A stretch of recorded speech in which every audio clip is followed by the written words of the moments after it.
నేను నిజంగా చేసినటువంటిది పొరపాటు, నా పాపమునకు నిష్కృతి లేదు.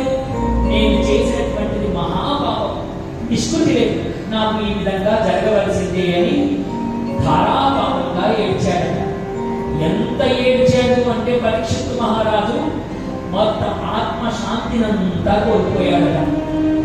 కోల్పోయి పరమాత్మ ముందు కూర్చొని, హే భగవాన్, 7 రోజులలో నా ప్రాణం పోతున్నదని నాకు తెలిసింది. ఇప్పుడు నేను ఏమి చేయాలి? నా శరీరంతో ఏ పని చేస్తే నేను మీ చరణాలను చేరవచ్చు అని అనేక రకాలుగా ఆలోచన చేశాక అనేక మంది పండితులను పిలిపించాక. ఒకడు యజ్ఞం చేయమన్నట, ఒకడు దేవుడికి విశేషమైన నైవేద్యములు పెట్టమన్నట, ఒకడు విశేషమైన దాన ధర్మాలు చేయవయ్యా అన్నట. ఇట్లా ఎవరికి తోచినటువంటి సలహాలు వాళ్ళు ఆ యొక్క పండితులందరూ చెప్తూ ఉన్నారట. ఇలా ఎన్ని చెప్పినా కూడా అన్ని చేస్తున్నారు, కానీ మనస్సుకు మాత్రం శాంతి లేదు. 7 రోజులలో ప్రాణం పోతున్నదని తెలిసిపోయింది.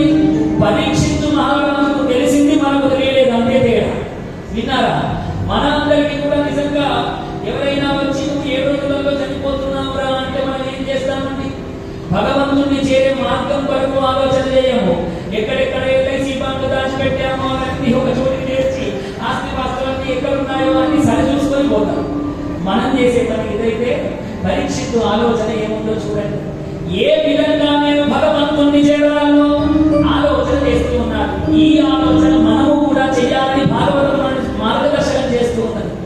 ఆ విధంగా ఎంతో ఆలోచన చేసి ఎంతో మంది పండితులను పిలిచి మనస్సు శాంతించక ఆయన పరితపిస్తూ ఉంటే సుఖరూపమున సుఖుడనేటువంటి మహర్షి అద్భుతముగా 7 రాత్రులు 7 పగళ్ళు పరీక్షిత్తు మహారాజుకు అద్భుతంగా భాగవత మహాపురాణాన్ని వినిపించాడట.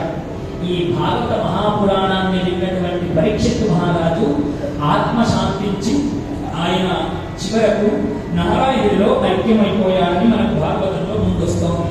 కాబట్టి ఆ విధంగా ఎప్పుడైతే పరీక్షిత్తు మహారాజు 7 రోజుల్లో ప్రాణం పోతున్నదని తెలిసిందో, ఆయన పడ్డటువంటి ఆ పరితపన యొక్క ఫలితము చేతనే, ఆ ఆర్ద్రమైనటువంటి భగవంతుని మీద ఉన్నటువంటి ప్రేమ చేతనే ఎక్కడా ఆగుపాలు పెట్టేంత సమయం సుఖబ్రహ్మ ఎంతటి విరాగి అంటే ఆయన ఎక్కడ ఒక చోట ఆగుపాలు పెట్టడానికి ఎంతైతే సమయం కావాలో అంత సమయం ఎక్కడ ఆగేవాడు కాదు. ఎప్పుడు తిరుగుతూ ఉండేవాడు నారాయణ స్మరణ చేస్తూ. అలా తిరుగుతూ ఉండేటువంటి వాడు 7 రాత్రులు 7 పగళ్ళు ఒకే చోట అతుక్కుపోయాడు అంటే వినే పరీక్షిత్తు మనసులో ఎంత భగవంతుని ఎంత ప్రేమ ఉంటే ఆ మాటలు చెప్పాలి కదా. అంటే భాగవతం ఏం చెప్పిందో తెలుసా? ఒక్కడు వినగలిగే దృష్టి ఉన్నవాడు ఒక్కడున్నా సరే భాగవతం చెప్పమని చెప్పింది. మరి మీరందరూ ఎంతమంది ఉంటే నేను చెప్పకపోవడానికి నాకేం మాయవుతుంది? భగవంతుడు నా యందు ఆ పలుకులను పలికించాలి. అందుకని పోతనామాతుడు అన్నాడు కదా, పలికెడి